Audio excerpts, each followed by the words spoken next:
नमस्कार। जय साईं राम। आपकी साईं आंटी फिर आपके बीच में सुनाने के लिए बाबा जी की कृपा, बाबा जी का आशीर्वाद और बाबा जी का चमत्कार। तो साथियों, आप सभी को पता है, मैंने एक वीडियो भी बनाई थी कि मैं दशहरे पर शिरडी गई थी और बाबा ने प्रतिदिन कोई ना कोई नई कृपा मुझ पर की।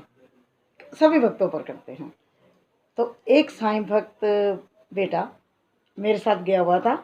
वो भी अपनी फैमिली से अकेला आया था, मैं भी अपनी फैमिली से अकेली गई थी। तो हम दोनों बाबा जी की कृपा से दशहरे के अवसर पर बाबा जी के शिरडी में थे। बाबा जी ने नित प्रति हम दोनों को ही अपना बहुत आशीर्वाद दिया। उसको भजन गाने का मौका मिला। और दशहरे पर जब बाबा जी का रथ निकल रहा था साथियों, तो मैंने एक वीडियो भी बनाई थी अभी कि उसमें किसी भक्त ने मुझे आरती भी करने को दी, वहाँ से मुझे नारियल भी मिला। तो वहाँ पर किसी ने बताया था कि दशहरे पर सोना या चांदी खरीदना अच्छा माना जाता है, जैसे हम लोग अक्षय तृतीया पर खरीदते हैं उसी तरह से। तो मेरे साईं भक्त बेटे ने कहा कि चलिए आंटी, हम भी कोई चांदी की चीज़ ले लेते हैं। तो हम चले गए। तो उसने अपने लिए लॉकेट लिया और मेरे लिए उसने ये अंगूठी, शायद आपको दिख रही होगी, ये कछुए वाली चांदी की रिंग, ये ली। तो मैंने उससे कहा कि बेटा, मैं राइट हैंड में मुझे पहनने की आदत नहीं है, अगर तू बिल्कुल देना ही चाहता तो छोटा सा छल्ला मेरे को इस फिंगर के लिए ले ले। तो बोला कि नहीं, आप कुछ नहीं बोलो आंटी, बस आप बैठे रहिए। अब वो ले लेके मेरी उंगली में पहनाता रहा जो सुनार था। तो मेरी हाथ में थोड़ी लूज थी, ये मुझे थोड़ी सी ठीक आ गई। अब उतार रही हूँ तो नहीं उतर रही है। तो ये ले ली उसने। और जब हम आगे गए तो रथ मिल गया हमें बाबा जी का। रश इतना अधिक था और इस तरह से वो हाथ से हाथ डालकर चेन बना लेते हैं ना, अंदर जा नहीं सकते, लेकिन बाबा जी ने हमें अंदर कर लिया। अब उस बेटे ने इस रिंग को और अपने लॉकेट को जल्दी से बाबा जी के रथ में टच कर लिया, बाबा जी से आशीर्वाद ले लिया। और वहीं पर ही उसने मुझे ये इस फिंगर में पहना दी कि आंटी, इसको कछुए वाली रिंग को इसी फिंगर में, राइट हैंड में पहनते हैं या इसमें। मैंने कहा बेटा, मुझे तो बिल्कुल आदत नहीं है। बोला कि नहीं, आपको ये पहननी है और ये बाबा जी का आशीर्वाद है, बाबा जी के सामने, बाबा जी के रथ से टच करके आपको मिला है, बाबा का विशेष आशीर्वाद है, इसको आंटी हमेशा आप पहने रहो ना, उतारना मत। मैंने कहा बेटा, बहुत मुश्किल पड़ेगा।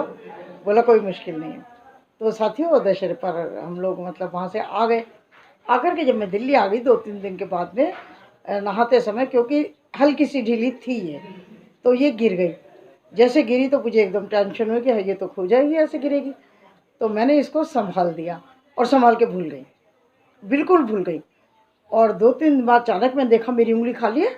उनका हाँ, ये तो खो गई, अब क्या होगा, कैसे करूं, बड़ी टेंशन। बाबा जी के सामने बार बार दिया जलाऊं, बार बार हाथ जोड़ूं, बाबा प्लीज़ याद दिला दो, बाबा प्लीज़ मेरी मदद कर दो। ये तो बहुत ज़्यादा मेरे लिए कीमती है, क्योंकि मेरे बेटे ने बहुत प्यार से और आपका आशीर्वाद लेकर के मुझे शिरडी में आपके समक्ष पहनाई है। बाबा, इतना बड़ा सौभाग्य, मेरी प्लीज़ मेरी हेल्प कर दो, मुझे मिल जाए, मिल जाए, मिल जाए। नहीं मिली। मैंने अपना दुख अपनी नीचे वाली जो मंदिर में फ्रेंड्स आते हैं उनसे कहा कि मैं बहुत परेशान हूँ और ऐसा हो गया, वो रिंग खो गई। बोले आंटी, खो नहीं सकती, वो मिल जाएगी, ज़रूर मिलेगी, क्योंकि बाबा का आशीर्वाद है, रथ से टच करके मिली है, बाबा के सामने आपने पहनी है, तो ये मिल जाएगी। मैंने कहा दिल तो मेरा भी कह रहा मिल जाएगी, पर कब मिलेगी, मुझे बहुत परेशानी हो रही है। फिर मैंने सोचा, अब मैं उस बेटे के पास जाऊंगी, कभी मिलूंगी तो खाली हाथ कैसे जाऊंगी। सच बता रही हूँ आपको। मैंने सोचा मैं दिल्ली से खरीद के ना कछुए वाली रिंग चांदी की पहन लेती हूँ। फिर मैंने कहा नहीं, ये तो धोखा हो जाएगा, ये तो मैं नहीं करूँगी। बाबा जी प्लीज़ मेरी हेल्प कर दो, प्लीज़ मेरी हेल्प कर दो। रोज़ मैं बाबा से कहते रही। एक दिन मेरी आंसू भी निकल आए, बाबा प्लीज़ हेल्प कर दो ना मेरी, देखो आपका आशीर्वाद है, मेरे बच्चे का प्यार है, बाबा मुझे बहुत तकलीफ़ हो रही है। ये तो मुझे पता है खोएगी नहीं, लेकिन मिलनी भी तो चाहिए। तो बाबा ने मेरे दिमाग में एक चीज़ डाली कि जो मेरा ड्रेसिंग टेबल है उसमें ये चूड़ियाँ या ये सब चीज़ें जो मैं पहनती हूँ, दिमाग में आए कि इसको साफ़ करूँ बिना बात ही। और दिवाली वाला दिन था, बड़ी दिवाली थी उस दिन। तो मैंने सोचा अब इसे बिखेर लूँगी तो ये मुझसे संभलेगा नहीं, लेकिन बार बार मुझे एक तरह से मतलब निर्देश मिल रहा था बाबा जी का कि इसको साफ़ कर ले, इसको साफ़ कर ले। मैंने सोचा कि चलो खोल के दराज को करती हूँ साफ़। साथियों, आप यकीन करना, मैं आपको बता नहीं सकती अपनी खुशी की इंतहा कि जब मैं ऐसे धीरे धीरे करने लगी, मैंने एक अपनी डिब्बी खोली जिसमें मेरे ये कड़े वगैरह रहते हैं, देखा उसके अंदर ये रखी थी। मैं इसको लेकर के बाबा के एकदम अपने मंदिर में बाबा जी के चरणों पे रख के मैंने कहा बाबा कोई शब्द नहीं, आप धन्यवाद तो बहुत छोटा सा शब्द है। आपने दिवाली के दिन, दशहरे पर मुझे आपने दिलवाई, और ये दिवाली के दिन मुझे मिली इतने शुभ समय पर, जबकि इसको लक्ष्मी माना जाता है जो भी है, और लक्ष्मी के दिन ही मुझे ये मिली। मुझे बहुत लगा कि बाबा का कितना बड़ा आशीर्वाद मुझे मिला।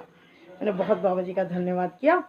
फिर मैंने कहा अब इसे फिर संभाल के रखूँगी, ये फिर भूल जाएगी। रात को आरती के टाइम जो मेरी बहू आरती पूजा करने लगी लक्ष्मी जी की, रात को दिवाली वाले दिन की बता रही हूँ, तो उसने गोल्ड वोल्ड की जो करना था वो सब कर लिया। मुझे बोले मम्मी चांदी की कोई चीज़ मुझे नहीं मिल रही है। तो मैंने एकदम बोला, मैंने कहा अभी जो मुझे कछुए वाली रिंग बाबा के यहाँ मिली है वो मेरे पास है, मैं वो दे दूँ?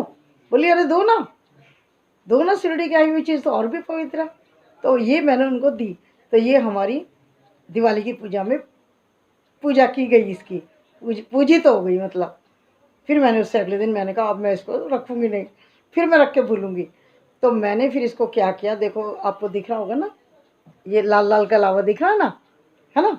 मैंने इसको ऐसे कलावा लपेट के, मेरी बहू ने कहा कि मम्मी अगर निकल गई तो इसको कलावा करके टाइट कर लो। सुनार इसको टाइट नहीं करेगा, ढीली हो सकती है, छोटी नहीं हो सकती। अब मैंने इसको ऐसे कलावा लपेट के फिर बाबा जी के चरणों पे रखा कि बाबा जी अब मैं आपकी इजाज़त से फिर इसको पहन रही हूँ।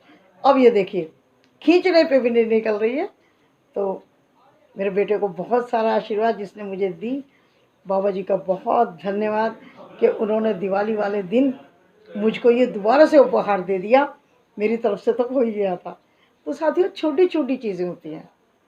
अब जो साईं भक्त नहीं है वो तो कहेगा इसमें क्या चमत्कार हुआ, अरे चीज़ रखी थी नहीं मिली, मिल गई। मैंने इसको नहीं मानती। दिवाली के ही दिन इतने बड़े घर को छोड़कर मैं उसी जगह पर क्यों सफाई करने के लिए घुसी? सारा घर तो हो चुका था। क्योंकि मुझे बार बार माइंड में बाबा जी दे रहे थे, क्योंकि मैं बाबा जी के सामने रो रही थी, बहुत प्रार्थना कर रही थी, बाबा ढूंढवा दो, बाबा ढूंढवा दो, प्लीज़ मेरी हेल्प करो। तो मेरे दिमाग में उन्होंने बात डाली कि यहाँ ढूंढ, यहाँ ढूंढ, और एकदम दिवाली वाले दिन मुझे ये मिल गई। तो मुझे तो बहुत खुशी है, इसलिए मैं अपनी खुशी को आपसे शेयर कर रही हूँ। तो साथियों आशा करती हूँ बाबा सबके साथ ऐसे ही चमत्कार आशीर्वाद करेंगे और सबके मन की बात इसी तरह सुनते रहेंगे और अपना आशीर्वाद देते रहेंगे। आपको ये मेरा अनुभव अच्छा लगा हो तो लाइक और शेयर कर दीजिएगा। और हाँ, फिर वही बात, अगर आप नए हैं तो साईं आंटी चैनल को एक बार विज़िट कर लीजिए, देख लीजिए, उसको सुन लीजिए, थोड़ा सा एक दो चीज़ें मेरी देख लीजिए, और आपको लगे कि साईं आंटी कर रही है कुछ, थोड़ा बहुत करने की कोशिश, तो मुझे सपोर्ट कर दीजिएगा, सब्सक्राइब कर दीजिएगा। तो वीडियो देखने के लिए तहे दिल से शुक्रिया, धन्यवाद, मेहरबानी और थैंक्स। चलती हूँ, बहुत जल्द मिलती हूँ, तब तक आप वीडियो देखिए, शेयर कीजिए, खुश रहिए, स्वस्थ रहिए, बाबा जी का नाम लेते रहिए, जय साईं राम करते रहिए।